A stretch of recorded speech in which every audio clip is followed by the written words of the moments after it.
You may notice I'm at a different location. I'm in my parents' house, which is in Florida, so southeast United States.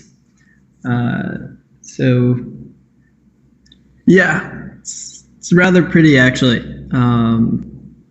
Like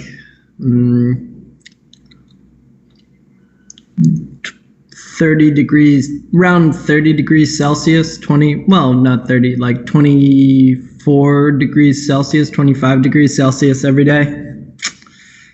Pretty tropical. Nice change from Boston, in which if it hasn't snowed yet, it'll snow pretty soon. So yeah, it's good.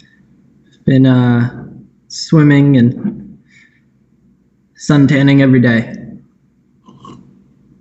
So this is somewhat my vacation.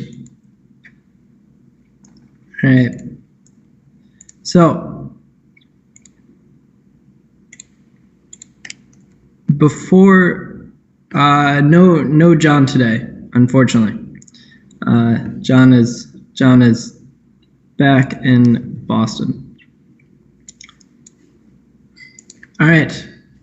Any questions about the Federalists or about Jane Jacobs, anything like that?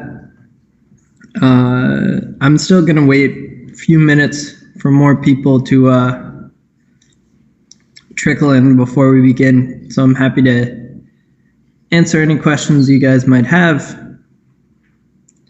discuss anything you think needs to be discussed.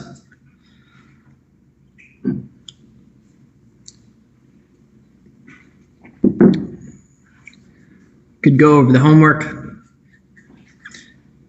If you guys had any trouble with the homework.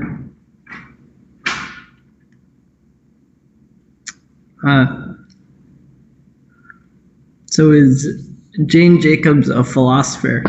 Well, we'll actually cover that. Long story short, she's not. In a sort of normal class, where you'd probably find her would be urban studies. I don't know how popular a major that is in China right now, but if you did urban studies or maybe sociology or something like that, you'd probably read Jane Jacobs. She's against the modern city in a lot of ways, but not against it in every way. So we'll see her exact beliefs, and you guys can decide for yourself what she would have thought of whichever city you live in. She's quite concerned with the way it's constructed, so you have to be pretty familiar with your city's streets and alleyways in order to answer that.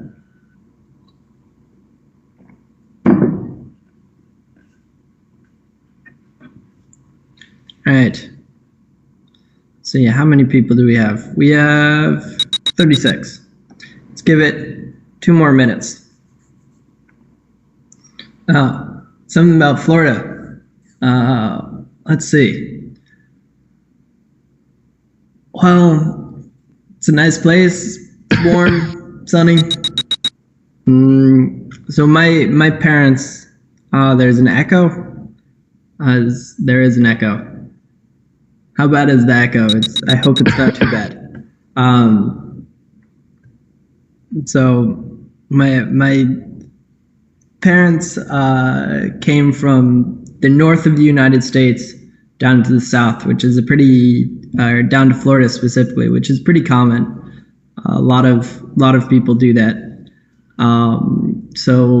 But what that's ended up with is, for Florida especially, it's pretty funny. Culturally, South Florida is very similar to the North United States because it's just completely filled with like older people from the North United States. And meanwhile, North Florida is very similar to the South United States because Florida is actually a southern state. So culturally, Florida is a very interesting place.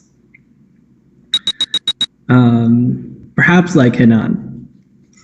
I don't know too much about Henan, but I know it's warm, so I could believe that. Abolishing the Electoral College, this was actually a discussion that we had over Thanksgiving dinner. So as you guys probably know, on Thursday was Thanksgiving, which is an American holiday where we give thanks for what's good in our life. Comes originally from the Pilgrims giving thanks that they survived their first winter when they came to America with the help of the Indians. So my whole family came down and we ate traditional Thanksgiving food: turkey, ham, gravy, stuffing. It's great food. My mom's a good cook. But yeah, so it was the whole family together, and there were various discussions, mostly avoided politics, but we did discuss abolishing the Electoral College, which got a little intense. Thanksgiving has sort of a reputation, because it tends to be when the whole family comes together, and it's always right after an election. It does tend to have the reputation as a holiday for uncomfortable discussions. I don't know exactly when that started, but you'll see in the American news, people talk a lot about how Thanksgiving is a holiday where you get in an argument with your uncle who you see like once a year. All right, it is 8:06, which means let's begin. Let's discuss Jane Jacobs, and any stragglers can come in. All right. Let's see.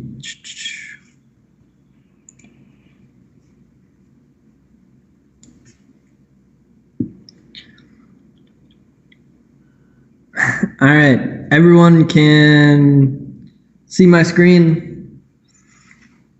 No problem. All right, great. Let us begin. So yeah, today we're talking about Jane Jacobs, and we're also going to summarize the class. So this is sort of a combination lecture.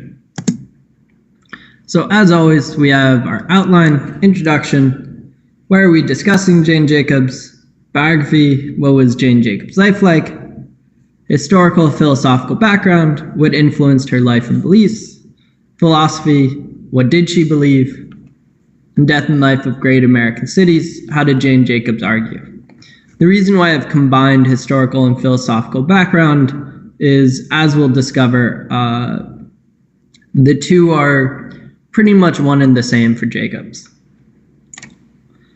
So, to begin, so Jane Jacobs is the last philosopher we'll discuss in this class. And she's also probably my strangest pick in terms of like who you would discuss in a normal philosophy class. She's not really a philosopher, and she doesn't have much formal education. Her concern was cities, and it's cities in a very practical sense. How to design these cities and what the function of cities are. She was a journalist, didn't go to college, and her observations about cities are all based around her observations, her direct observations. So you can compare it to Machiavelli in her approach, but Machiavelli at least had more formal education than she did. But I chose her as the last philosopher because I really love the way she thinks. I think she's a very intelligent woman with a lot of interesting ideas, even if she's not a traditional philosopher. And I thought it might be interesting for this last class for for you to see someone who thinks and argues like this, and you can compare the way she thinks and argues to the actual philosophers that we discussed. All right. So, why are we talking about Jane Jacobs? She had a big impact on urban studies because I like the way she thinks, because I want you to compare her to the actual philosophers we studied. This will be pretty easy, by the way, because as I mentioned, we'll be summarizing and discussing the whole course. So that'll be an easy task to compare Jacobs to everyone else. All right, onwards and upwards. Biography. Let's talk about how Jane Jacobs lived. So she was born in 1916 in a coal mining town to a doctor and a nurse. So this was a town based on coal mining. It was called Scranton. It's tiny town, still around though. She left after high school to become a journalist in New York City. So I don't know how much you guys know about coal mining towns, or if you've ever been to any.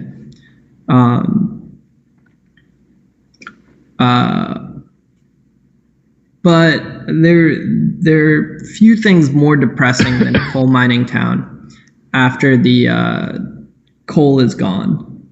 Business is closed, drug and crime rates grow up, and everyone who can afford to leave the town leaves. And those who are left behind tend not to be the happiest people. Scranton still had coal when Jacobs left Scranton, but I'm sure it was on her mind.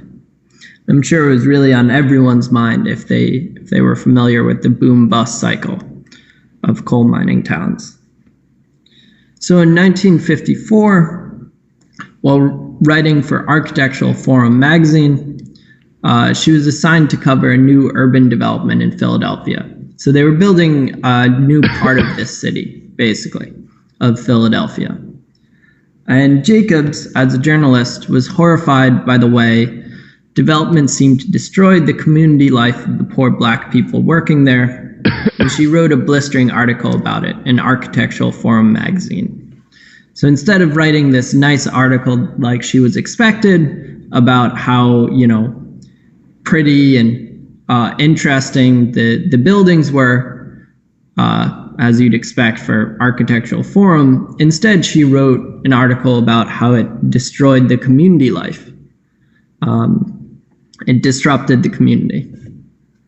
So then in 1956, she was invited in lieu of her boss to give a speech at Harvard about urban planning. So her boss at Architectural Forum magazine was invited. He couldn't go, so he sent her instead. This speech ended up making her famous. So she gave this speech at Harvard about the benefits of urban chaos in East Harlem, with the idea that urban chaos could be better than urban planning. The transcript of this speech reached a famous writer named William White, who invited her to write an article for Fortune magazine. The article developed eventually into The Life and Death of Great American Cities, which is what we'll be reading from.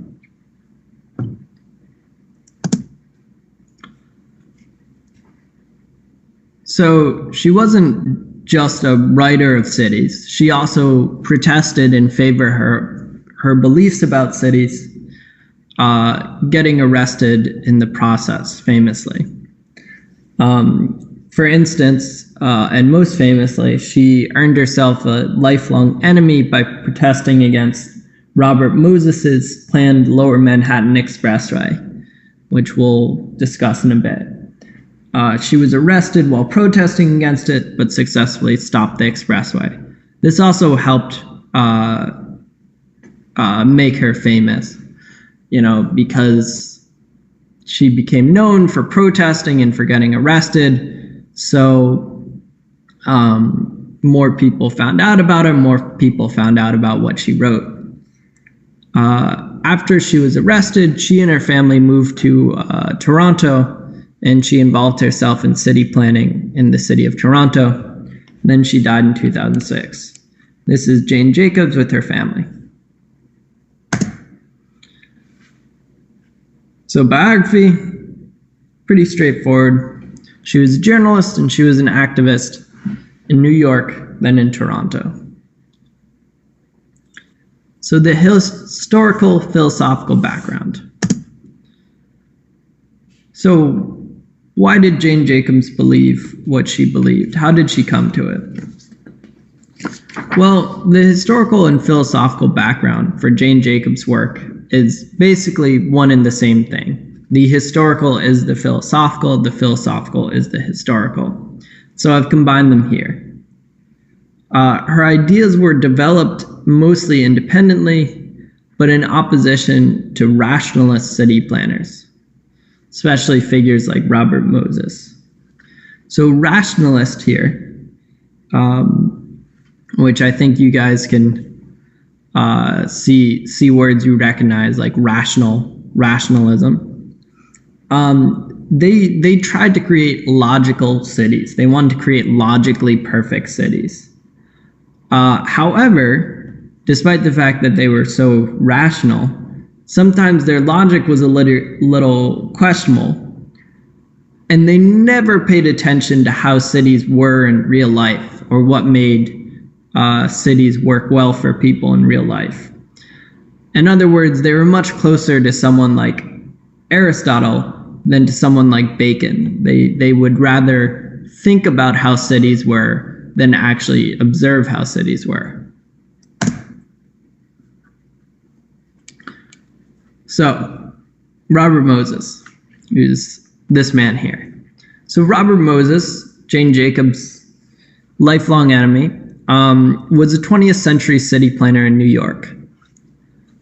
Through clever manipulation of city politics, so knowing the right people, being able to put money where it was, where it was wanted or needed. He was able to borrow and use huge sums of money for public works projects without approval or even being elected. So this was bypassing, some of the checks and balances that we discussed when we discussed the Federalists. And people actually, at this point in time, were pretty okay with it. So he started really working right after the Great Depression, which you guys might have heard of as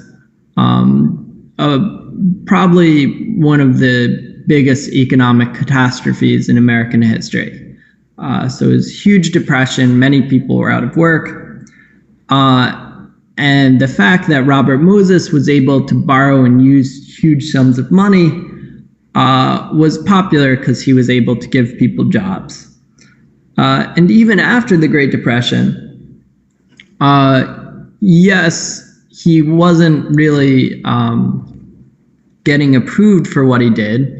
He wasn't elected, but that meant he could get things done really much faster than a politician could, who would have to care about what other people thought. And even after the Great Depression, people would say, well, yeah, Moses doesn't ask permission for anything, but he is able to build these huge things. And these politicians who are asking permission, or these other builders who are seeking approval, they aren't able to build these things. So his goals in his planning were to develop a city that would allow wealthy people to commute easily from the outskirts, so the outside of the city, to the center of the city. And he often focused on bridges and highways through the city itself, destroying poor neighborhoods as he built. So commonly, the way a lot of cities are set up is inside of the city is business and also residence for the poor, and surrounding that is often residence is often like apartments and whatever for the poor. And then in the suburbs, it's often housing for the wealthy. So Robert Moses wanted to make that easy. So he wanted to develop bridges and highways so the wealthy could come in easily to their jobs and leave easily. And he didn't care about who was in the way. So this theory was called urban renewal. So the idea was they were renewing the city. They were destroying the dead parts, and they were going to make the city it's like cutting dead branches off a tree. They were going to make the city bloom again. Of course, the people in the poor neighborhoods would disagree about the fact that they were dead, but they were not asked. So for a time, sometime in the 20th century, sometime after Great Depression, he was probably the most powerful man in New York. And then eventually his influence collapsed. And one of the big reasons why it collapsed was because of the failure of the Lower Manhattan Expressway. And the Lower Manhattan Expressway was a highway going straight through a poor neighborhood, Greenwich Village. It would have destroyed it completely, and Jane Jacobs helped lead the opposition against it. So, however, his renown as a city planner means that city planners across the country and even across the globe copied him. So you can still see his influence in New York City today, especially when you look at how highways are laid out. So this is one of his greatest works, the Cross Bronx Expressway. And it really drove the Bronx into South Bronx into poverty. So you can see this whole area here ends up being basically cut off. These are massive highways. So they're cut off by massive highways, and it means that it's very difficult for businesses to develop here. It's very unpleasant to live there. So this huge roadway, although it made it easy for people to come in and out, meant that everyone living here and people living here really came off poorly from it. So any city that you guys see which relies on cars for transportation instead of public transportation probably had a lot of influence from Robert Moses. So for instance, if you guys ever visit America and go to Los Angeles is very influenced by Robert Moses and his ideas. I don't know about Chinese urban planners. I don't know where they get their influences, but it's possible they're influenced by Moses as well. So let's talk about Jane Jacobs. How did she come out of this? Well, as an intelligent woman without a formal education, she formed her beliefs in reaction to the dominant beliefs of her era. So she doesn't have like a sense of this grand philosophical tradition. She reacts directly to the, what people believed during her time. So city planners, as I mentioned, during her time were rational. And I put that in quotes because they weren't really rational, but they thought they were. So they wanted to make cities for people like them, who were wealthy, educated, and white. So Jane Jacobs, as a journalist, saw both the social and the economic life of the city as much more diverse and alive than the city planners did. So the city, in her eyes, was a network, and a city planner's job is to encourage the ties among the network. So city planners would generally think that in the city itself, the only people who should be spending time there would be women and children. And then they imagined that the people doing business in the city would be men in suits. So a city should presumably have parks and schools for the women and children. It should have easy access to the businesses for the men in suits. And that was mostly what they cared about. That's a bit of an oversimplification, but not by too much. This was really what they saw as the most important concerns of a city. Parks and schools for the women and children, easy access to the businesses for, men in suits. So that's the historical philosophical background of Jane Jacobs. So the dominant force shaping cities during her time was urban renewal, which was led by rationalist city planners. And she formed her beliefs in reaction to this. She disagreed with this. So what exactly did she believe? We know she disagreed with rationalism. What did she actually believe? So she had a lot of interesting ideas about city plannings and economics, and we'll cover these through her two most important works, The Death and Life of Great American Cities and The Economy of Cities. The Death and Life of Great American Cities was her first work and her most famous work. So in it, she argues that a properly planned city respects and encourages life within the city, including social life within the city and small businesses. So the only way to understand how to encourage people's social lives in the city and how to help their businesses, their small businesses, is to actually observe the cities in action. There's no use trying to understand them through rationalism or deductive logic. So, you can imagine someone like Francis Bacon agreeing with this, right? So it's important to note, according to Jacobs, that cities aren't just large towns. So cities are unique because they're primarily composed of strangers. And governing interactions between those strangers are key to encouraging the success of a city. So Jacobs said, towns, no matter what their size, most of the people you meet in a town will be people you already know. Most of the people you meet in a city will be people you don't know. She says that's a fundamental difference. In order for a city to work, you need to be able to deal with the fact that most of the people you meet on a day-to-day basis will be people who you don't know and who you'll never meet again.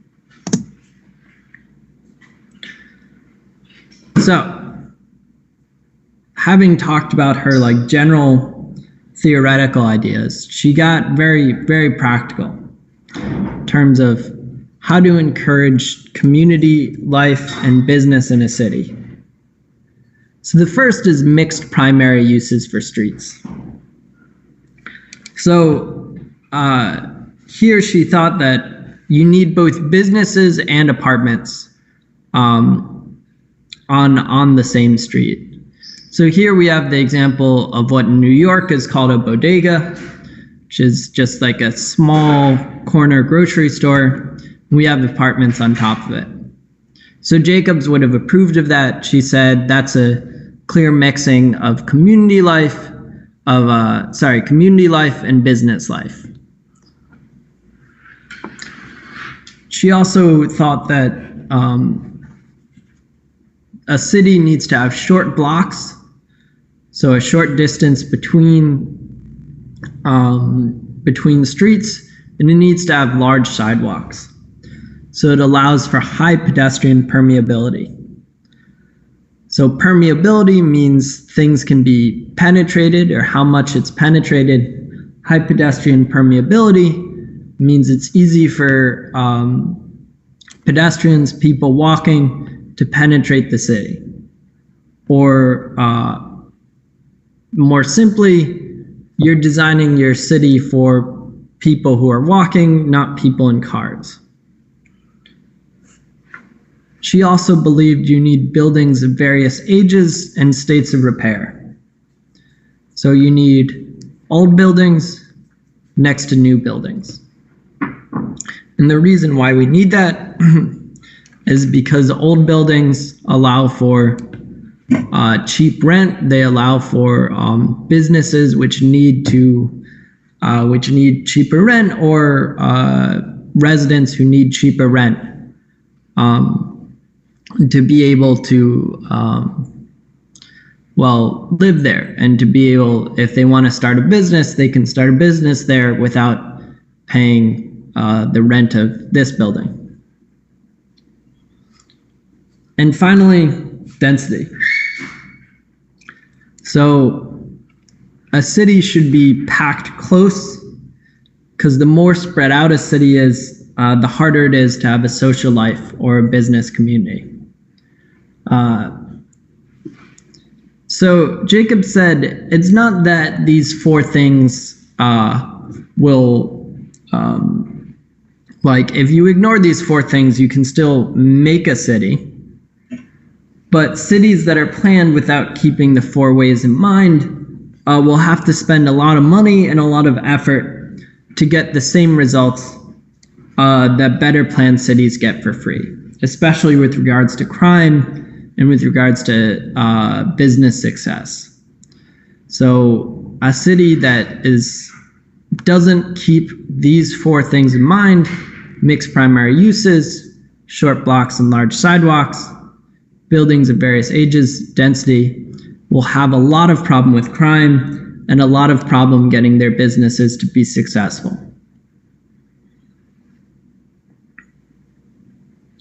So that's Jacob's first big, section or big idea is how to plan a city, what makes a city successful. So for her next act, for the next thing she thought about the economy of cities. So after she, discussed a lot about how to plan a city and what the best way to plan a city is, then she thought about, well, what do cities do? What's the use of them? So she has two main arguments in the economy of cities, her second book. So her first argument is that she says a major source of economic growth within cities is when they learn to make technologically complex products that they used to import. So you can see this sort of thing in Shenzhen, right? So Shenzhen, along with some other Chinese cities, they very quickly learn to make various products that before they would just have to bring in from other places and sell. So for example, hoverboards. I'm not sure if this is major. In my opinion, I do agree that this is, it's definitely an interesting idea. It's more organic this is a more organic idea than, deliberate technological advancement, like, the Chinese government tries to put in various cities, but it is interesting. So second, Jacobs argues in the economy of cities that contrary to what Marxists think, cities both drive and originate economic growth. So economic growth, success in business, success in the economy, comes from the cities themselves.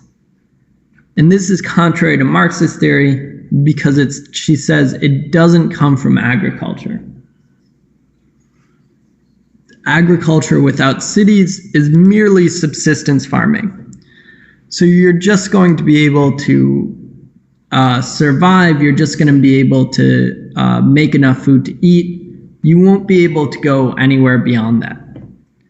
You need trade and you need specialization for economic growth to occur. And trade and specialization, of course, only comes from cities. And this is how nations advance as well. So cities drive the economic advancement of nations. That's what Jacobs thinks.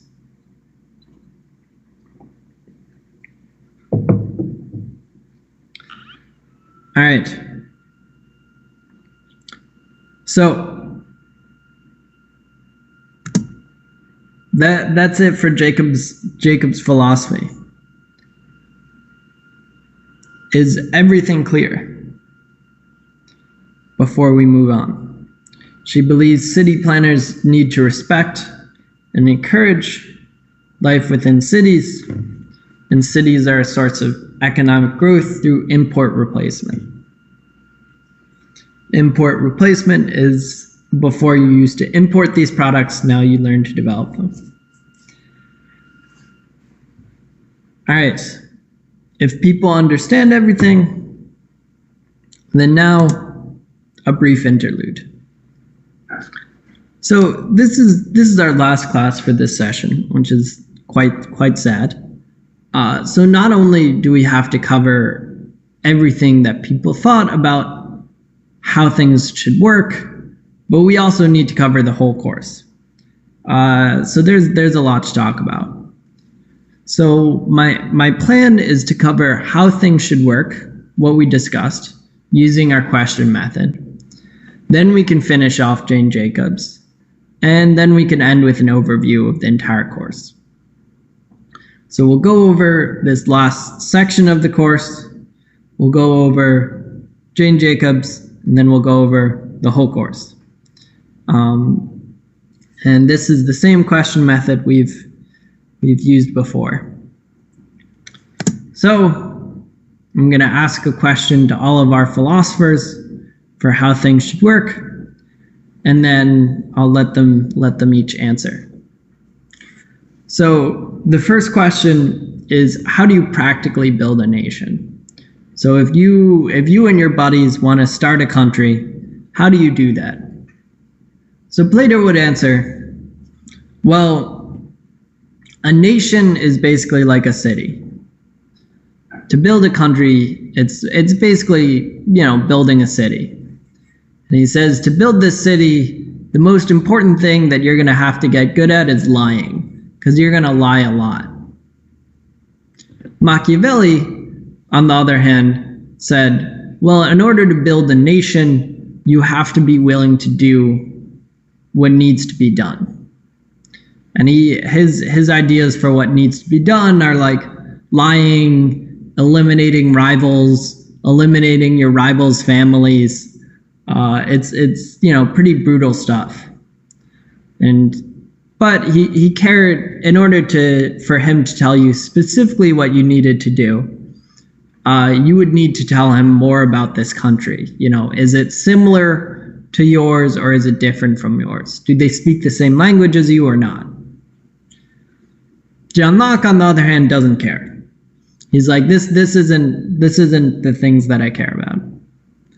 The Federalists, Madison, Hamilton, et al., say, well, in order to practically build a country, you're going to need a strong federal government. But it's going to be tough because you have to consider taxes. That's the most important, that's like the first, second, and third thing that you have to think about is taxes. Because people are going to complain about taxes, but taxes are going to be really important for your government to run. And then after that, there's some other things to think about too. And Jane Jacobs, on the other hand, says, I don't really care. I don't really care about how to build a country. All right. 清楚了吗? Good.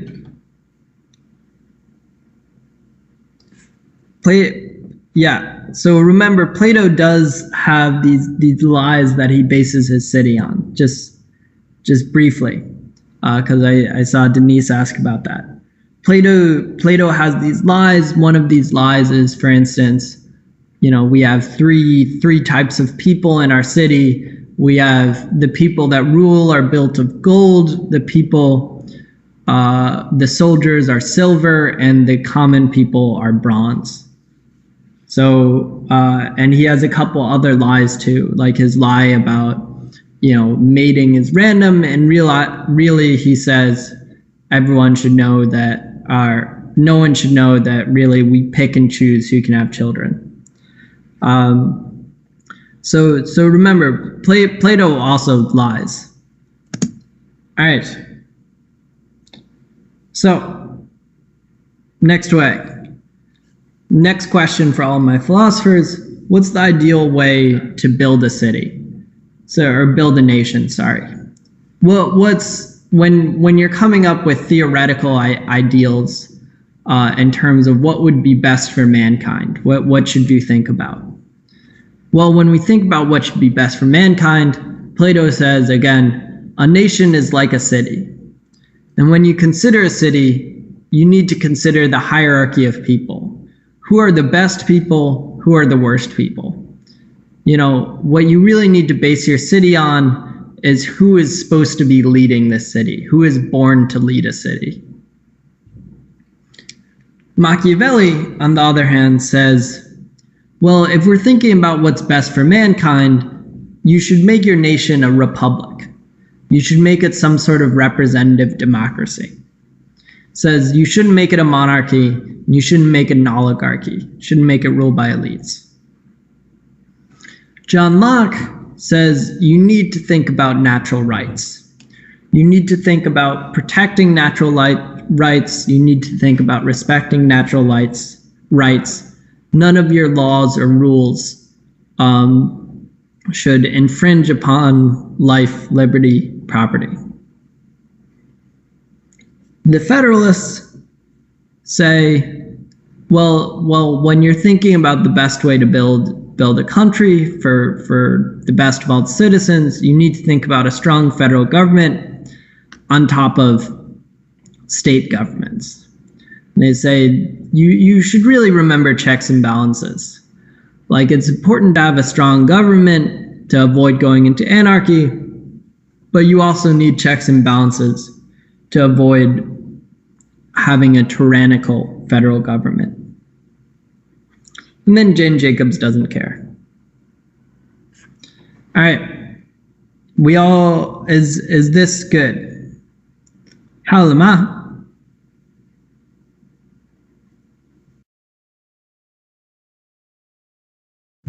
All right. Good. Next up, how do you practically build a city? So, same question as before, but now a city instead of a nation. What's the practical way of building this up? Remember, Plato says a city is like a country, and he says, again, in order to build a city, you need to be able and want to lie a lot. Lie to all of the people living there. Machiavelli says, I don't really care. City's too small scale, just be intelligent about it. You need to be intelligent like the rulers of Florence, not like the king of France. John Locke says he doesn't really care. The Federalists also say this is too small for us to care. And Jane Jacobs, on the other hand, says, well, when you think about building a city, you should literally think about building a city. Like, you should think about how it's built, the construction, the streets and the sidewalks. Everyone is going to be affected by the streets and the sidewalks, and they're going to be affected by how they actually look and how they actually are. So that should be what you're really concerned about.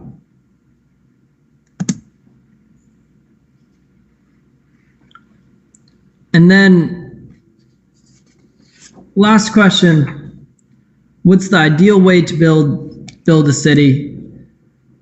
What's the best way to build a city based on the people?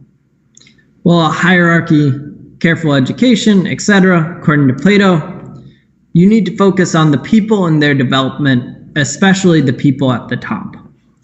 That's really who Plato cares about.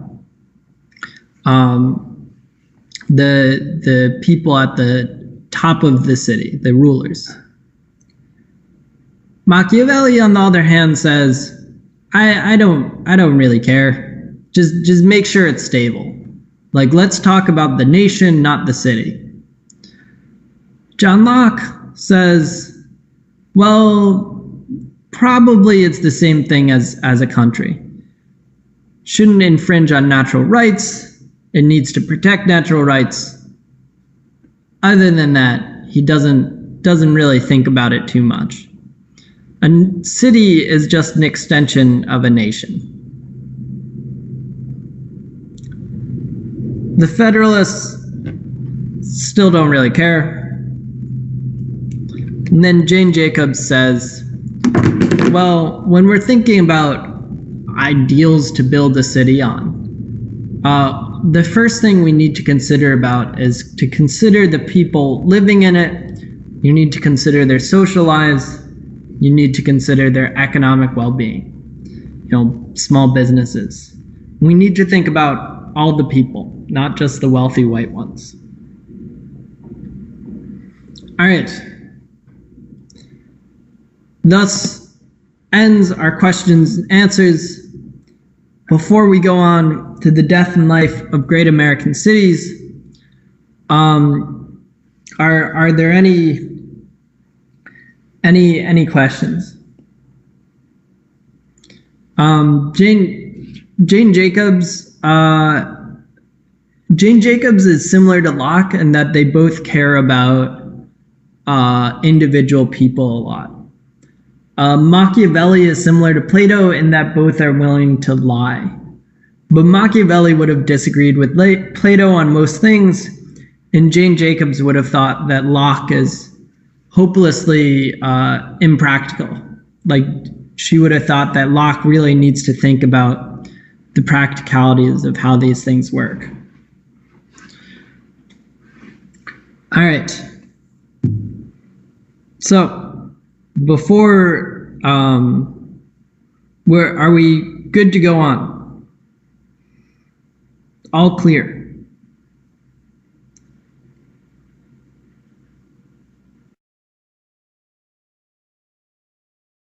All right. Awesome. So, the death and life of great American cities, which is, how did Jane Jacobs argue? So, The Death and Life of Great American Cities, published in 1961, was immediately popular. It became more popular with Jacobs' notoriety as a public figure. So she was known better and better because of her protests, because of getting arrested. So as she became famous, her book became famous. So the section we'll be reading is on sidewalks and their purpose in a city.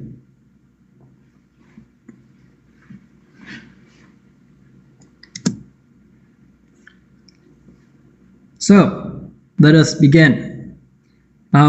As always, I'll read it directly, read the simple English, and then comment if I have any comments. So, the purpose of a sidewalk. A city sidewalk by itself is nothing. It is an abstraction. It means something only in conjunction with the buildings and other uses that border it, or border other sidewalks very near it. The same might be said of streets, in the sense that they serve other purposes besides carrying wheeled traffic in their middles. Streets and their sidewalks, the main public places of a city, are its most vital organs. Think of a city and what comes to mind? Its streets.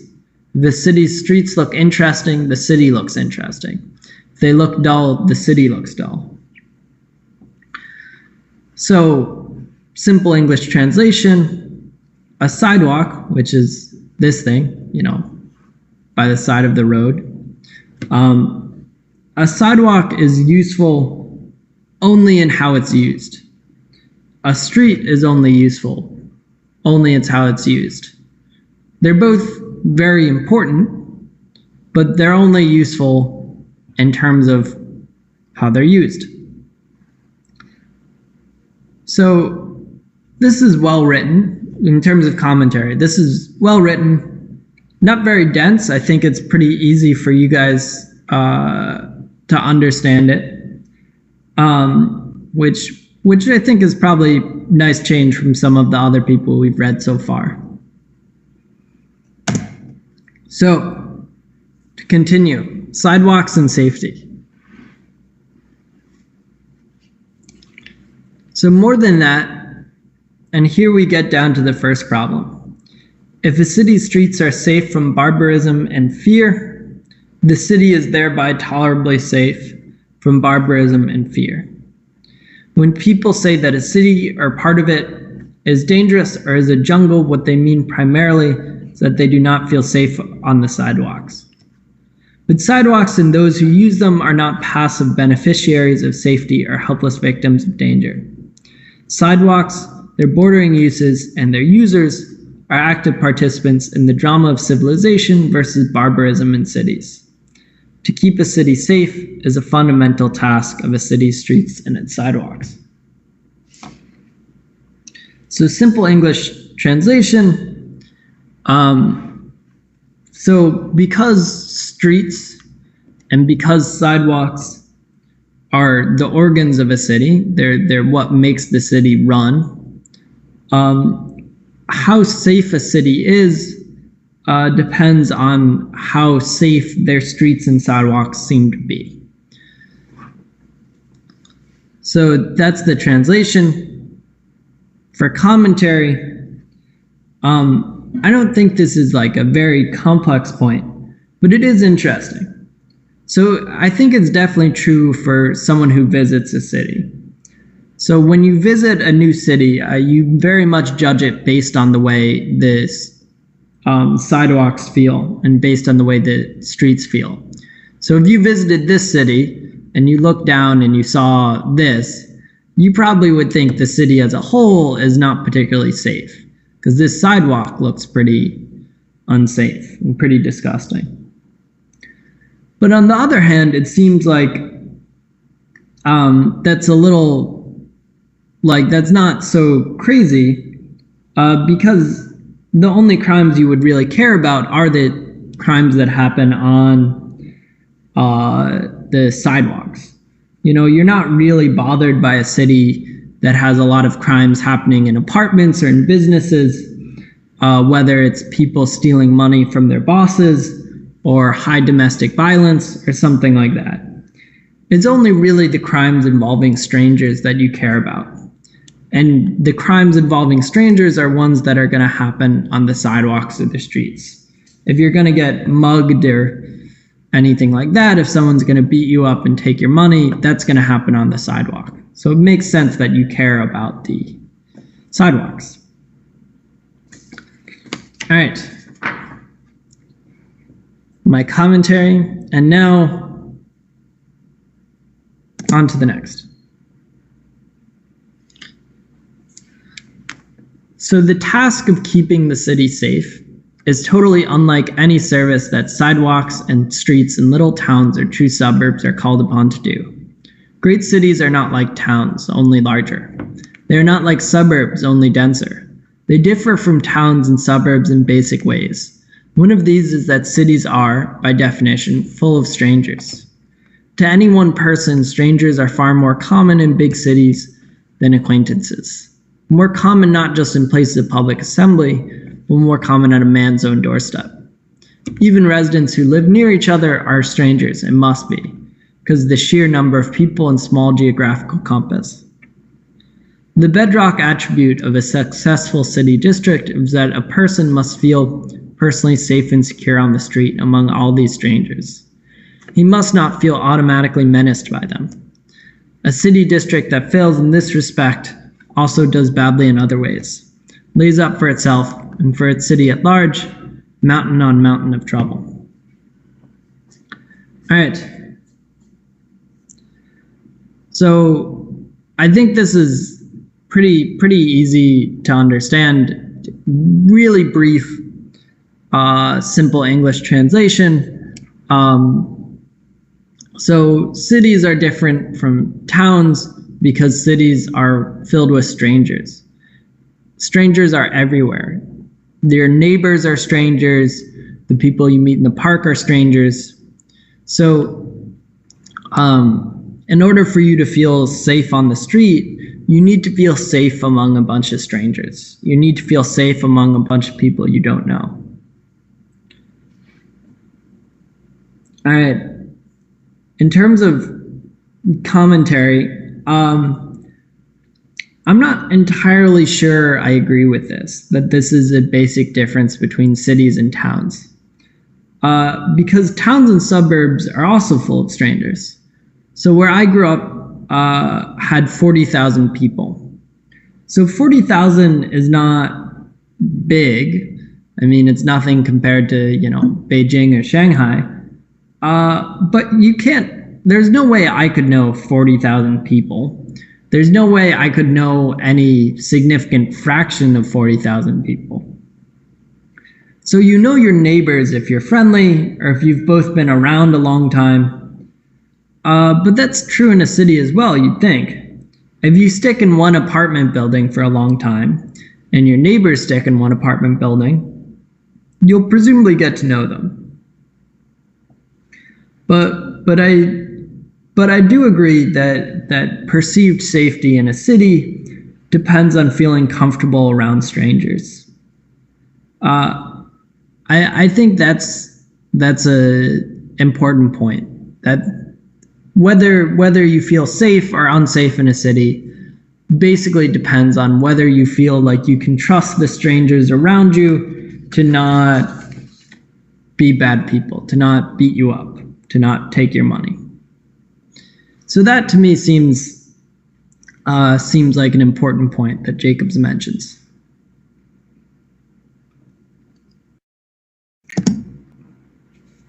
All right. To conclude with how Jacobs argued, this is now her central argument. If streets are made for crime, they will feel unsafe. They are made for safety, they will feel safe. The first thing to understand is that the public peace, the sidewalk and street peace of cities is not kept primarily by the police, necessary as police are. It is kept primarily by an intricate, almost unconscious network, voluntary controls and standards among the people themselves, enforced by the people themselves. In some city areas, older public housing projects and streets with very high population turnover are often conspicuous examples. The keeping of public sidewalk law and order is left almost entirely to the police, special guards. Such places are jungles. No amount of police can enforce civilization where the normal, casual enforcement of it has broken down. So for a simple English translation, again, I think this is pretty clear. Police don't make the sidewalk safe. Police don't make the street safe. It's the people who live there that keep the sidewalk safe, that keep the streets safe. In areas where that's not possible, like a public housing project or a street where a lot of people are constantly leaving, the police are in charge of keeping the sidewalk safe.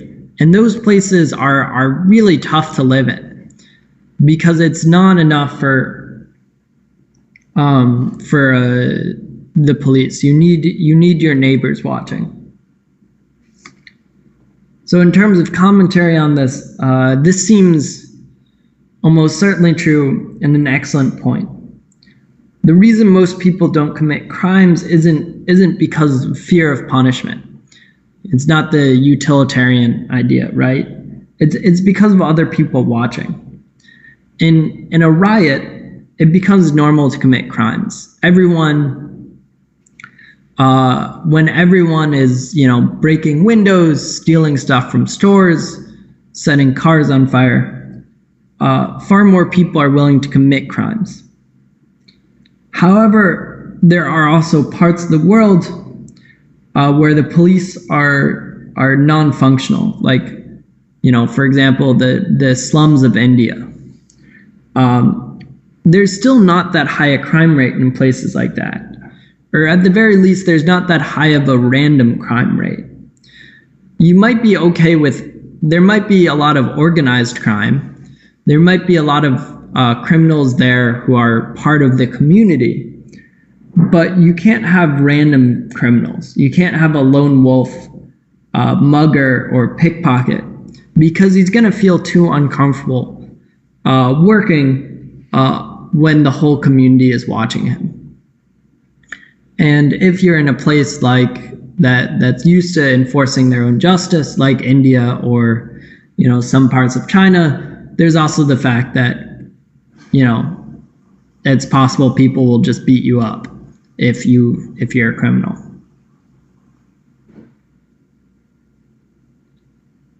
All right. So this is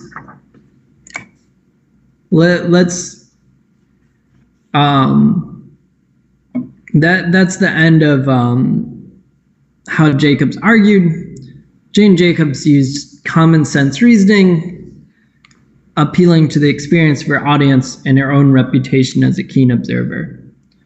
So the thing she says, it's not complex arguments, but they make sense, and they make sense especially if you've seen what Jacobs has seen, and if you believe her when she says she carefully observes things. So let's conclude Jane Jacobs so we can take a break and then go on to concluding the whole class. So that's all I'm gonna say about Jane Jacobs. I like her a lot. I like reading her a lot. But this is a philosophy class, not an urban planning class, so I don't want to go too far into her exact arguments. The main reason why I chose her is because I wanted you to see how she argued and how she came up with her ideas. Because I like the way she argues, I like her creativity, and I think you guys can get an interesting idea of someone who's intelligent, lacks formal education, never went to college, but can still inherit the traditions of philosophy, argumentation, proof, that sort of thing, through cultural osmosis, through reading and through talking to people and whatever, without actually learning the philosophers directly. So let's take a quick break. When we come back, let's look at everything we learned, and let's try to piece everything together. So this is going to be a big task. We're going to go over 19 lessons in an hour, or 20 lessons rather, including Jane Jacobs, but I think we can do it. All right. Sounds good. So I will see you guys back here at 9:08. So 5 minutes. 9:08. Good stuff.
bit of time still to go. Well, like 1 minute. But if there are any questions about Jane Jacobs that I can go over, I'd be very happy to.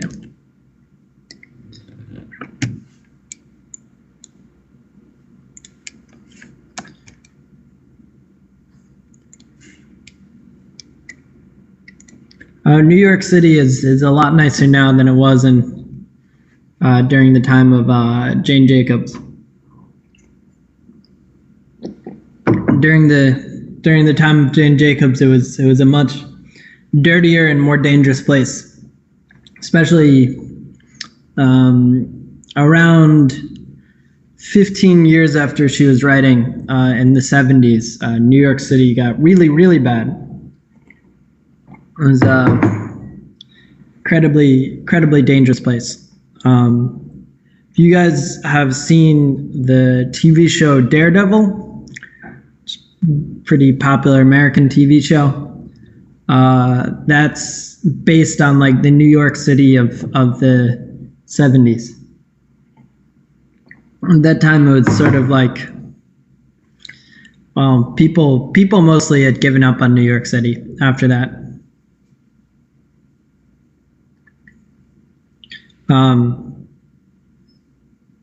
Daredevil, but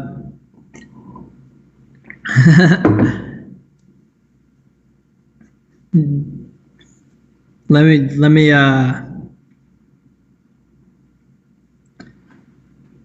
that TV show, Daredevil, popular American TV show. I don't think it's not a great TV show. I wouldn't recommend it if you're looking for a very intelligent TV show. All right, so it is 9:10 on my end. It's 10:10 on your end.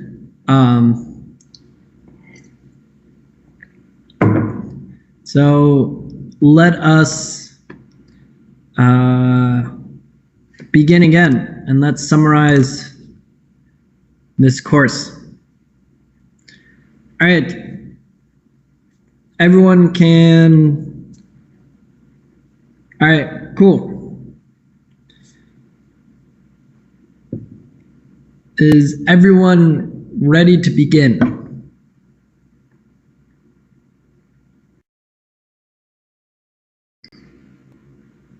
Let's do this. So let's put the pieces together. So I started off with how to think, because I wanted to give you guys the tools to deal with and understand philosophy. Then I moved onto how to live, because I wanted you to use the tools I gave to examine and evaluate your own life, both ethically and in terms of meaningfulness, both in terms of, are you living in terms of being good to humanity, and are you living in terms of living a meaningful life? Finally, I covered how things should work, so you could use those same tools in how to think to evaluate the world around you and to rationally imagine how the world could be. So here I have an image related to this, which is based around one of my favorite quote by Rilke, the poet. For here there is no place that does not see you. You must change your life. So, with that being said, let's start with how to think, then how to live, then how things should work. On to how to think. So each philosopher that we covered had his own contribution to both how we should think and how we actually do think. Socrates was the first. He had his Socratic method, his categorizations and his analogies. Through his method, we learned how to refine and tighten our definitions of the world, our categorizations of the world. This belongs to this belongs to this, which helped us to eliminate contradictions in our thinking. Two things we believe that couldn't possibly be true at the same time. He taught us how to argue by common sense analogy, using examples like horse training. But he often took his analogies too far. Aristotle took the Socratic method. Remember, Socrates was the teacher of his teacher, and he formalized the Socratic method. He showed us how to understand the world around us deductively, through syllogisms. All men are mortal, Socrates is a man, therefore Socrates is mortal. So as long as our premises were complete and logically consistent, we could develop whole systems of thought and create an entire philosophical world. We could manage to understand everything around us, everything we see, or at least we thought we could. But Aquinas and Maimonides taught us the dangers of Aristotle. They did this accidentally. If your premises are wrong, if you're wrong that all men are mortal, or if you're wrong that Socrates is a man, your conclusion will be wrong, that Socrates is mortal. So when you develop this logical system of thought, like Aristotle did, you have to be very careful that your end result bears relation to what you're trying to understand. So Socrates starts off with the Socratic method, with categorizing the world and understanding it through analogies. Aristotle formalizes the Socratic method. He shows us how to understand the world deductively. And Aquinas and Maimonides teach us that that's not necessarily the best way of understanding the world. You have to make sure that the way your logical picture of the world bears relation to what the world actually is.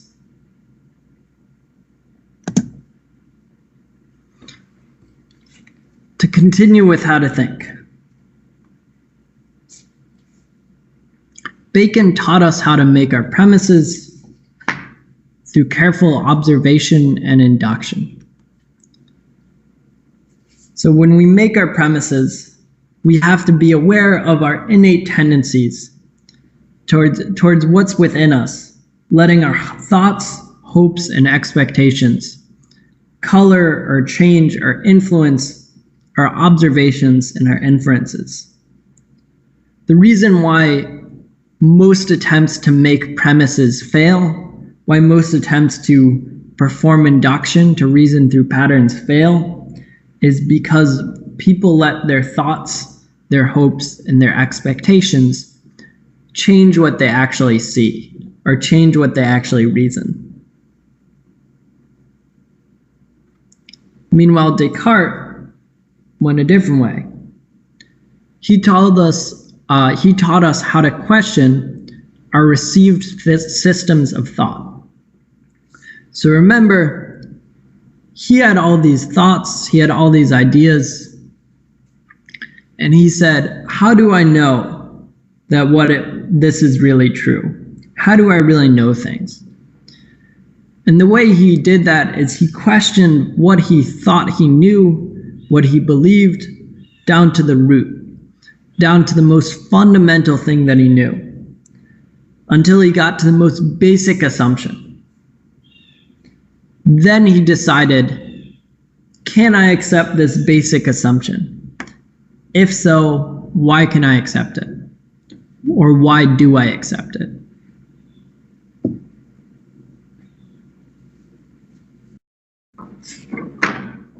So Hume, on the other hand, showed us that we have to question our assumptions of causation. So two things might happen at the same time, or they might happen one after the other, but it doesn't mean that they cause one another. So Hume showed us that causation always requires some amount of assumption. You're never going to be able to prove that one thing causes another. You'll never be able to prove that the cat scratches the table. You have to be aware, though, of how much you're assuming when you say that the cat scratches the table. Kant then taught us how to be aware of the inbuilt structures in our mind, of our intuition. And remember, this isn't the same thing that Bacon taught us about. He taught us about our thoughts, hopes, and expectations. Kant is talking about something more fundamental. This is the way your brain shapes the information that you receive before you know it's been shaped. When you look at something, when you hear something, your brain is interpreting that before you know your brain is interpreting it. And the most basic ways we experience the world, space and time, Kant says, are really just intuitions in our brain. They don't exist in the real world.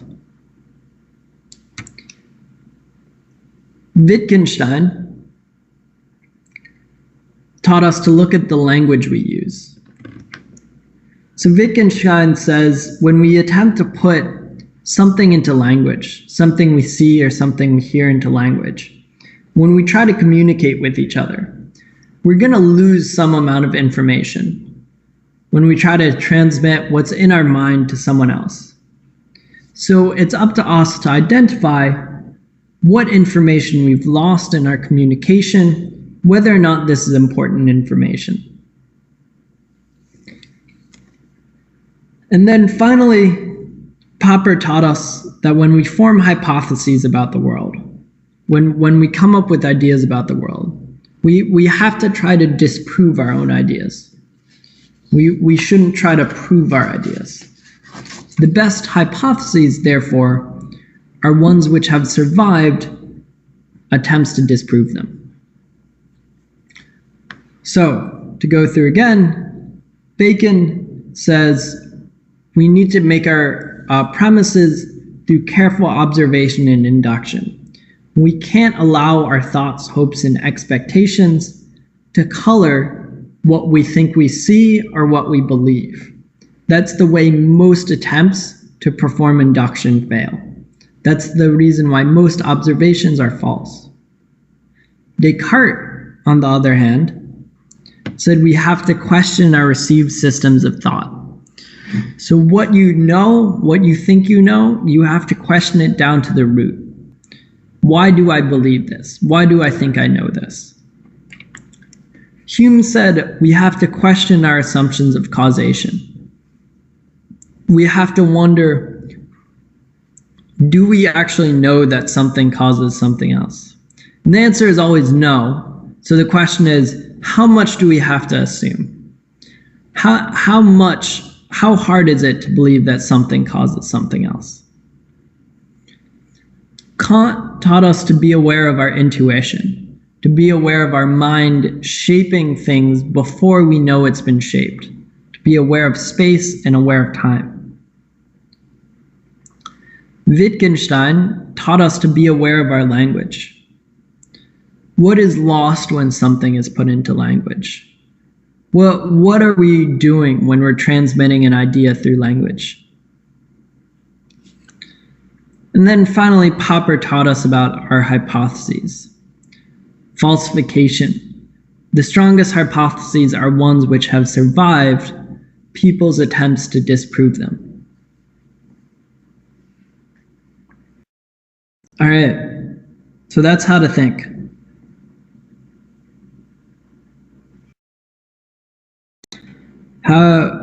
What do you guys think?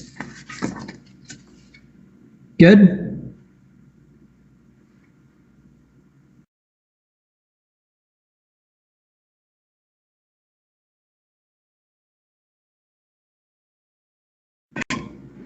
All right. Great. So let's go on to how to live. So as I said, for these, what you guys should really be thinking about is not just what they believed, but let's examine them using the tools we got and how to think. Because that's the whole idea, right? Is we've learned how to think, so now let's use them. So for these, let's first talk about what they believed, and then let's talk about how we can think about them. So let's talk about the Stoics first. So the Stoics stressed a virtuous life. So a life devoted to virtue. We live our life, according to the Stoics, we should live it free from emotion or desire, happiness, sadness, wanting something, not wanting something. Instead, it should just be all about virtues. So that's what they believe. Now to examine this, well, their logical support for this. The reason why they believe this, it requires a lot of assumptions about the way humans work, about the way thinking works. And these are assumptions which are not obvious and not things that are really based on what it's like to be a human. You know, to be a human, we normally don't choose the way we feel or choose what we want. So ultimately, your belief in Stoicism, in what the Stoics say, is how emotionally appealing you find it. Because if you try to logically reason your way into agreeing with the Stoics, that's very, very difficult. Because the Stoics, at their core, there's too many assumptions for it to be an easy logical agreement with them. So meanwhile, Kant wanted us all to live according to a universal law. So this universal law is we behave in a way in which everyone should behave. Or kingdom of ends. You treat everyone as an ends, not as a means. Or you treat every action as if it's creating a law for everyone else that they have to follow. But it's all same basic idea. We behave in a way in which everyone should behave. So, as you'd expect for Kant, a great philosopher, this is well supported logically. He's quite logical about this. The big beliefs you have to have in order to agree with Kant is that there is a universal law of morality. It exists, it applies to everyone, how you should behave, and that it's possible to find this universal law of morality through logic. So these are big assumptions. Kant requires you to believe two big things before you can agree with him logically. A universal law of morality exists, and that it's possible to find it. Practically speaking, it could be very hard to carry out this law in real life.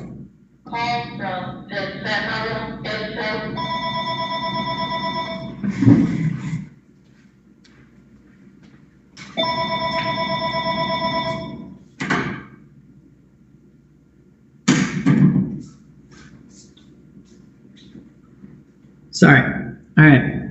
Practically speaking, could be hard to carry out this law in real life. And as we've discussed, this may or may not be a reason to follow it. That it's very difficult to do this in real life.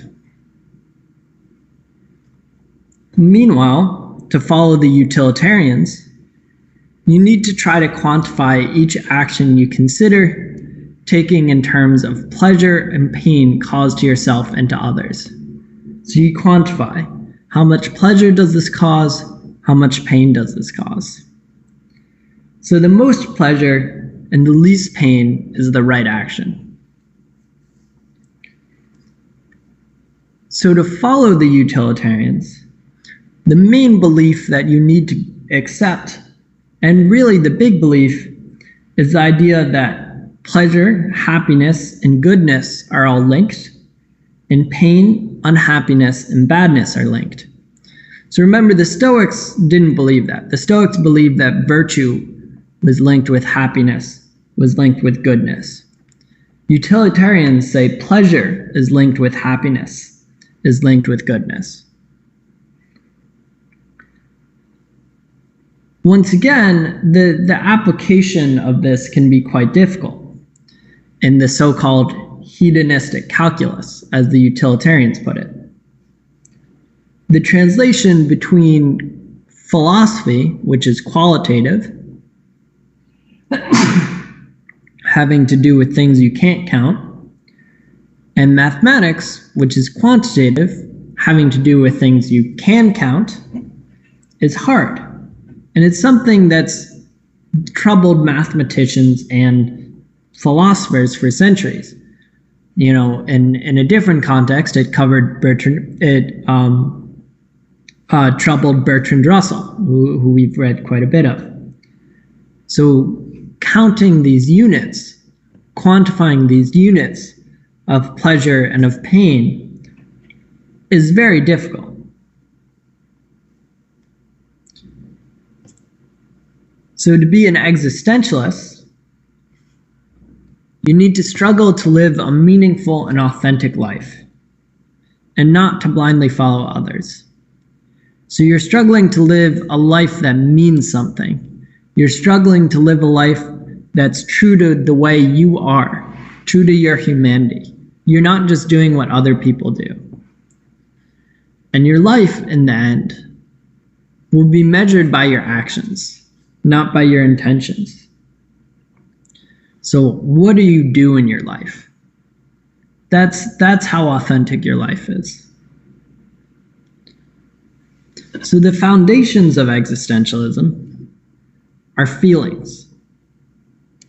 If you feel anguish, if you feel like this terrible, like wrenching feeling, you feel alienation, if you feel like a stranger, if you feel despair, like life is meaningless, there's no purpose to existence, the existentialists promise answers to these feelings that other philosophies don't have. They promise answers to feelings of, I'm alone in this universe. The universe doesn't matter. Life is meaningless. And that makes it really appealing because other philosophies don't consider this. The existentialists do, and they promise answers. If you don't have these feelings, however, if you don't feel like life is meaningless, if you don't feel like nothing matters, well, existentialism probably won't make a lot of sense to you.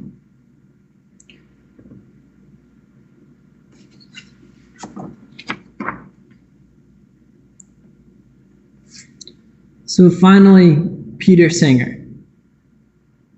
So Peter Singer believes the same thing as the utilitarians, except that he considers preferences fulfilled instead of pleasure. So then Peter Singer extends this idea to all creatures, humans and animals alike. So preferences, instead of saying what makes people happy, what gives them pleasure, Peter Singer asks, what do they want to do? And then Peter Singer answers it. So instead of pleasure, happiness, and goodness being linked, Peter Singer used pleasure, fulfilled preferences, and goodness being linked. So then Peter Singer takes it to an extreme conclusion based on the idea of fulfilled preferences. So if you accept the ideas of the utilitarians, and then you accept Peter Singer's twist with fulfilled preferences, his conclusions are very logical. Why we shouldn't eat animals, why we should avoid killing animals, why we should believe in radical charity. His conclusions are very logical as long as you accept what the utilitarians believe, as well as his extra step of fulfilled preferences.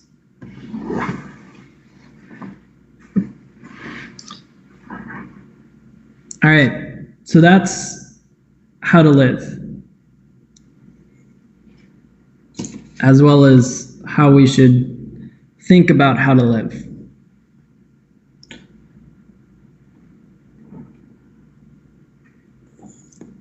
So, do we have any questions about that?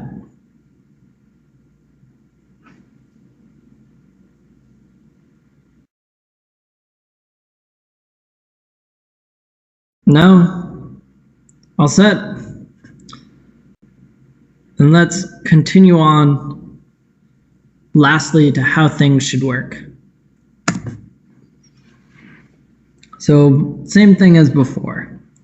We're going to talk about what they believed, then we're going to talk about how to understand, critique, and think about their ideas of how things should work based on our tools from How to Think. All right. So we started off how things should work with Plato's Republic, which was very hierarchical, built on, there are three sorts of people: guardians, soldiers, and workers. It was communist, and it was based on lies.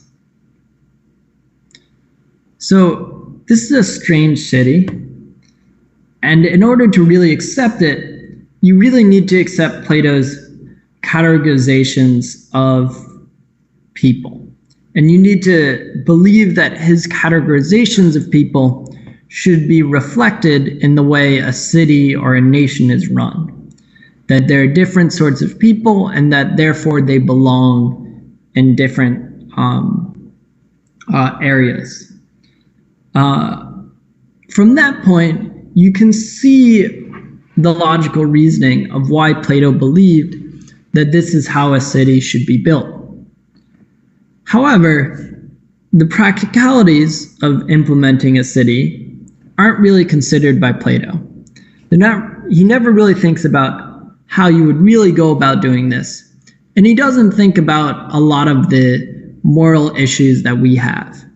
And the biggest one is, basing the city around lies and not allowing, and only allowing certain people to have children.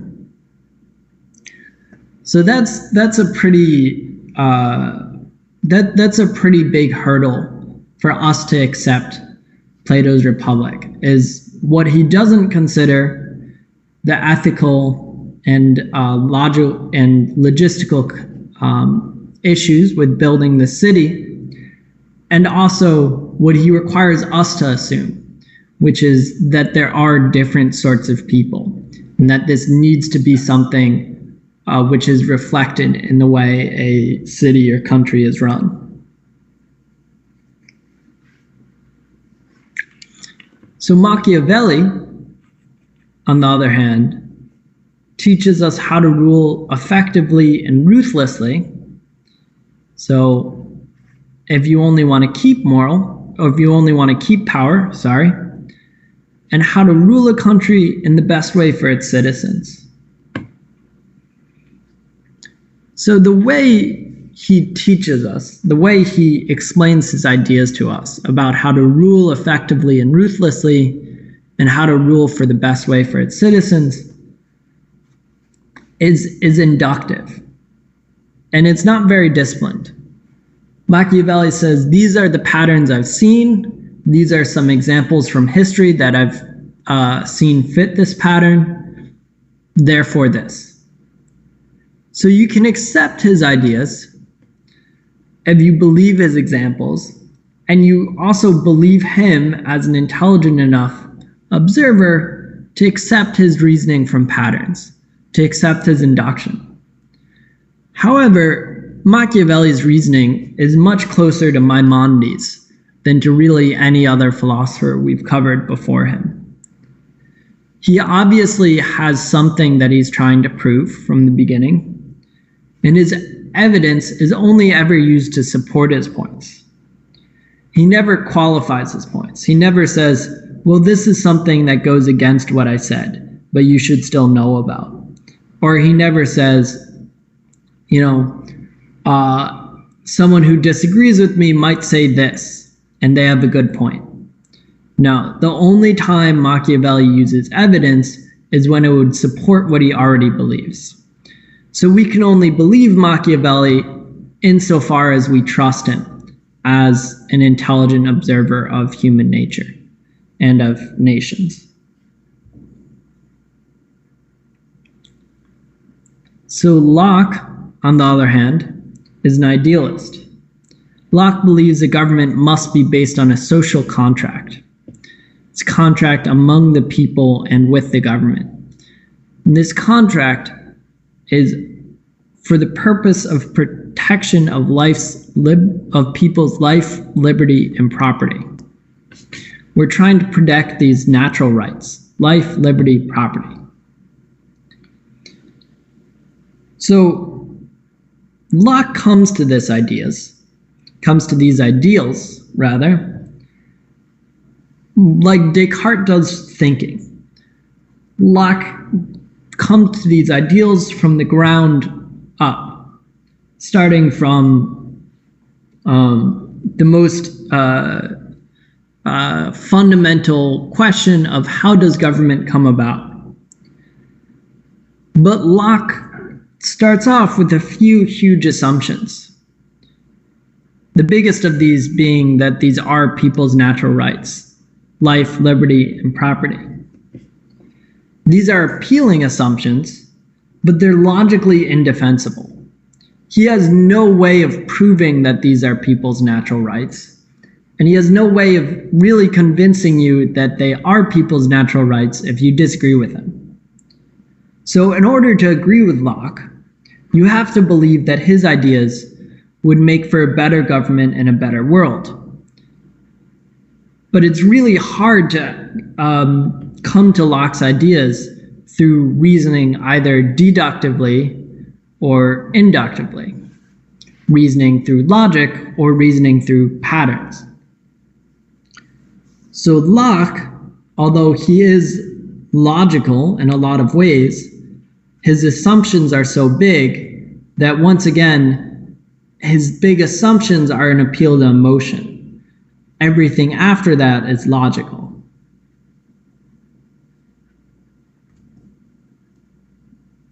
The Federalists were both idealists and practical. They want to create a government that's good for the people, but they also want to create one that would last and not become tyrannical and not become anarchy. So the Federalists base their ideas on both the accepted arguments from others and on their observations of what makes the best government. So they've come from these ideas from people like Locke, like Machiavelli. They've also seen other governments. They've seen what makes good governments and what makes bad governments. So how the Federalists come to their ideas is a combination of a lot of sorts of reasoning. Their ideas, the Federalist ideas, have the benefit of being the basis for an actual created government, which is the government of the United States. So you can think of one test of their ideas might be the government they actually created. So you can say their ideas were wrong or right based on the government of the United States. However, this was not exactly the sort of experiment that someone like Popper would have accepted. He would not have accepted this as a proper test of the Federalist hypotheses, because of course the United States government is not a careful experiment. and a lot changed even immediately after the Federalists wrote what they did, never mind 200 years later.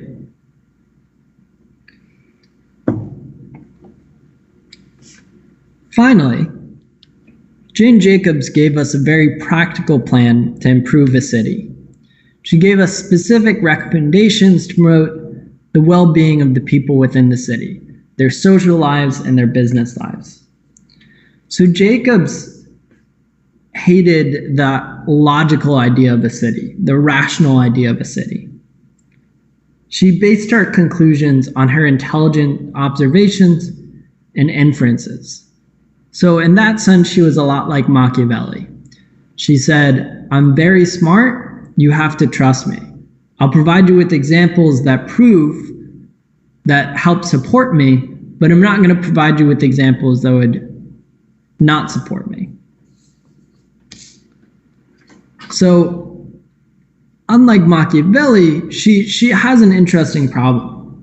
It's not just her ideas, but her opponents disagree with her on what makes a good city in the first place. What does it mean for a city to be good? Because Jacobs cares a lot more about poor people and non-white people than her opponents did at the time. So if you want to evaluate what Jacobs thought, and it's possible because you can see her ideas in some cities and not in others, not only do you have to come up with data, not only do you have to be able to see how different cities are, you also have to come up with metrics. You have to decide, what is a good city? What would I expect to see if Jacobs was correct? What would I expect to see if Jacobs was wrong?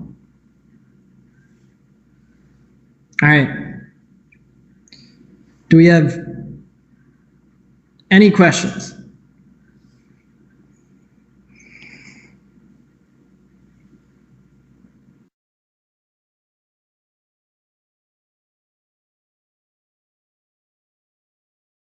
All right. If all clear, then let us conclude. All right. So this is the last lesson of the course, and I've left us some time to talk. So what I wanted all of you guys to learn from this course was how to think, how to reason, how to argue, as well as just improve your knowledge of English and your knowledge of philosophy. I'm happy that you guys have gotten better at reading and understanding English. I think that's very important. But I also wanted you guys to learn more about how to reason and argue and think. So when you leave this course, as you will be doing shortly, it's up to you to apply what you've learned. So you could start a philosophy club at your school or at your workplace. You could buy a set of philosophical essays written by one of the philosophers that we covered and work your way through them. Or you could just think critically about the next news articles that you read. If you read something on the internet, how did they come to their conclusions? What are their assumptions? Did they reason deductively, inductively? Are we being asked to rely on an intelligent observer? If so, why should we rely on them? So you can evaluate what you read in the same way that we evaluated people who thought about how to live and how to think. So the important thing, however, is to remember philosophy is a practice and it's a process. You have to use it. Philosophy is like English. If you don't use philosophy, just as if you don't use English, it'll disappear. It'll rust away. You need to be putting it into practice. But anyways, thank you all for being excellent students, for making my first full course with YLYK a great experience. All right, and I won't say goodbye just yet, because we have some time for questions.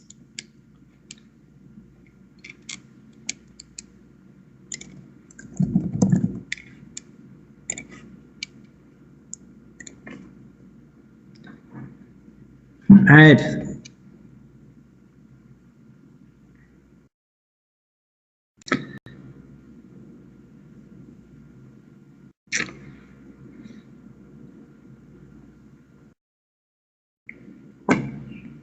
Yes, yeah.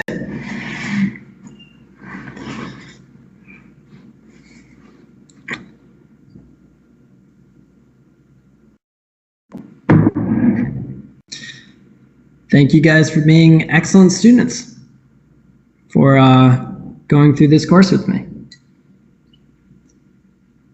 I'm glad you found it rewarding.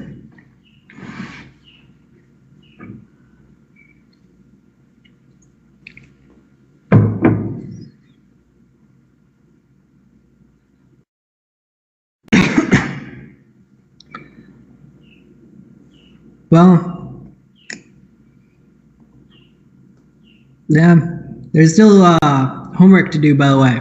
So I'll give you guys some time to do the homework and put answers up on Reddit.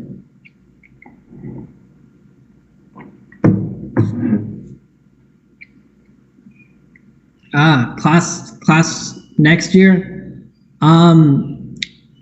It'll change a bit. I need to make sure I'll provide you guys more details once I have the ideas finalized.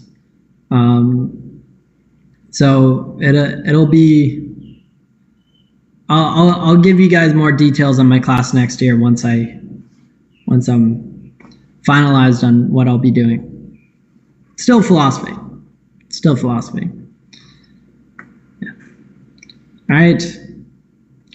What have I been reading recently? Well, let's see. Philosophically speaking,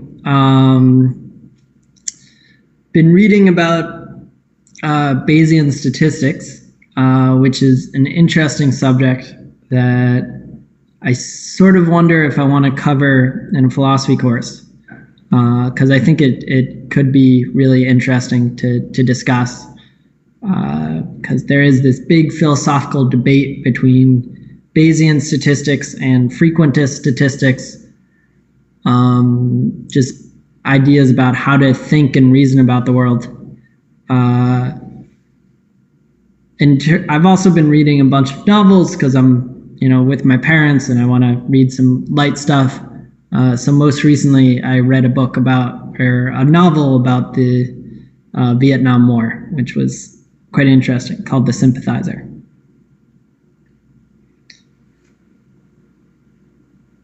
All right. So adding more philosophers like Schopenhauer. I'm not sure about Schopenhauer, but I wouldn't add more philosophers, but I may. The question is if I can replace some. The problem is I don't have enough time in the course to add a philosopher. So any philosopher I add, I'll have to delete another one. I probably will. I'll replace some philosophers though. Definitely. Schopenhauer and Hegel. Well, maybe it might be good to introduce some more Germans in the course. I'll think about it. Which philosopher do I most agree with? The philosopher I probably like the most is Hume. Hume I think is both really easy to read, very intelligent. Plus, if you read his life, he just seems like a nice and interesting guy. So I think Hume is probably my favorite. I did see Doctor Strange, and it made me think a lot about Kant, because Strange is always manipulating space and time. And it made me think a lot about how Kant would work with space and time and how that's really fundamental intuitions. I thought it was really really interesting. It was actually a great movie. They made some special effects that are really complicated. Existentialism, huh? Perhaps I'm not. Suppose. Yeah, I think they mentioned Camus in that movie, don't they? I think they do.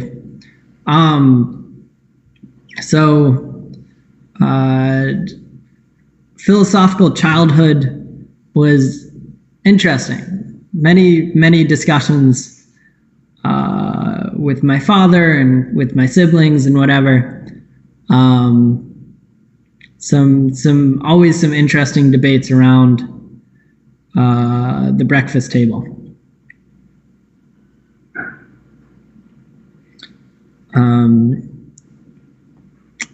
So the myth of Sisyphus with relations to Doctor Strange. I'm not sure I see that, but I'd be happy to hear your theory on it.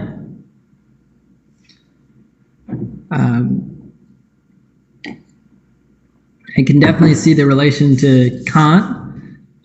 Chinese philosophy.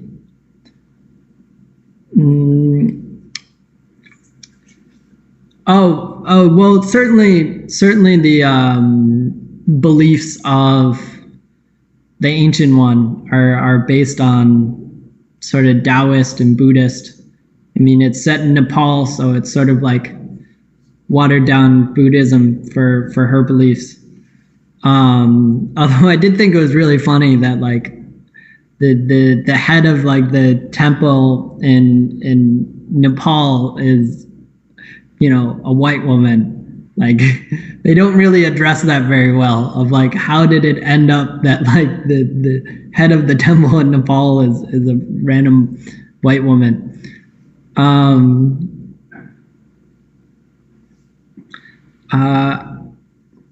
Talking about Thomas Kuhn, that's maybe to talk about Thomas Kuhn. I do like him. I'm not sure because Thomas Kuhn gets hard because he's the question of like his argument is historical, which that might be something that I'd consider doing.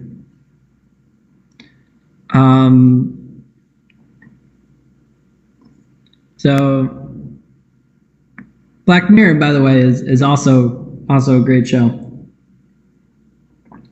There's an interesting essay I read on the internet saying that a lot of Black Mirror is about the idea of radical empathy, which I think is true. It makes us sympathize with people who we don't want to sympathize with. People who have done terrible things like murderers or, you know, child pornography, and it makes us feel bad for them. And that's a really, that issue of crime and whatever, and punishment and what's appropriate punishment and how we should interact with criminals. That was something that the utilitarians cared about a lot.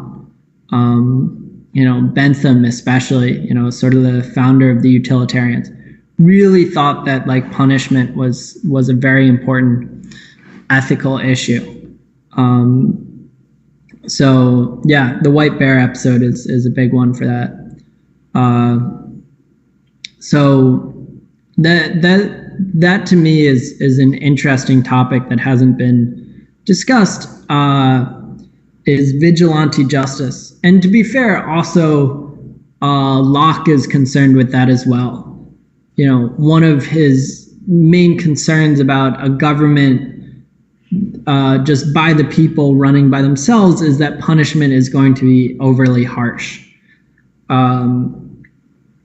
So that is always an interesting philosophical issue, is what should punishment be? Even is it possible to go too far even against someone who's done something really horrific, like murdered a child. Like, is it possible to go too far? To what do we as a society feel comfortable with?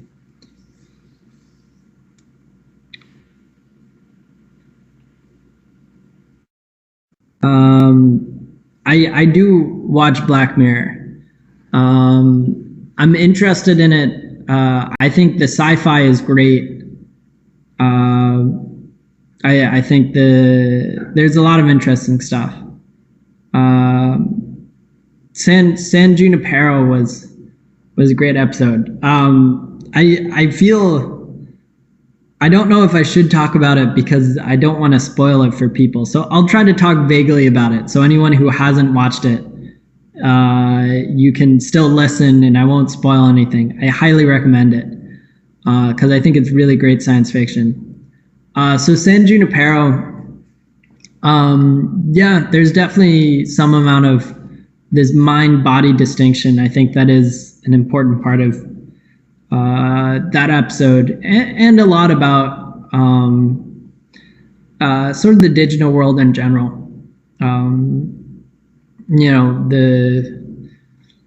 It's very abstract forms of knowledge now.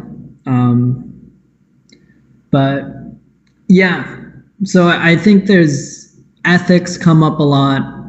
I think also the idea of reasoning when reason breaks down. There was one episode where I don't remember the name of it, but the guy goes into the like virtual reality, like horror simulator. I didn't think that was a great episode, but it does, make you think about your reasoning, the way you reason about certain things. And that's, there's these Kantian ideas about the intuitions that allow us basically to just go through the world, space and time and whatever. There's higher level reasoning like causation, which is almost intuitive with how much we assume causation should work. So I think the question of where reasoning breaks down and where our assumptions about the world breaks down, I think that's a really interesting thing that Black Mirror explores. So yeah, as well as, there are sociological issues, how we interact with one another. Maybe that should be what I do for the next course. I should just have you all watch Black Mirror and then we can discuss it. I'll base our discussions around the episodes of Black Mirror. Might be fun.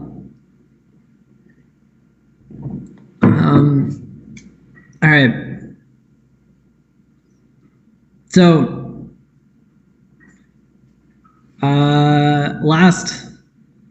let's see. Any last questions before go off into that good night, as Dylan Thomas said. Go softly into that good night.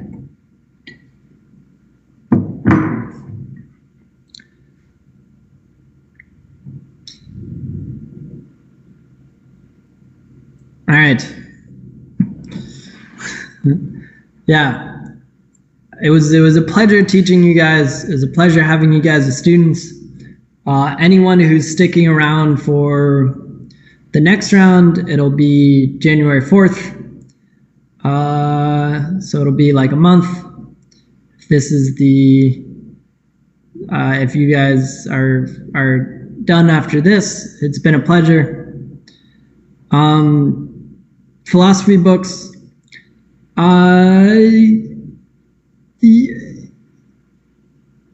Hard to say. I would say in terms of fun reads, start with the existentialists. Existentialists are fun philosophy books to start with. Other than that, just whoever you found interesting, find a book of theirs in the bookstore and start going through it. I think that's my biggest advice. All right. 谢谢，再见。For next year, let's save those questions until I know for sure. All right. Bye-bye.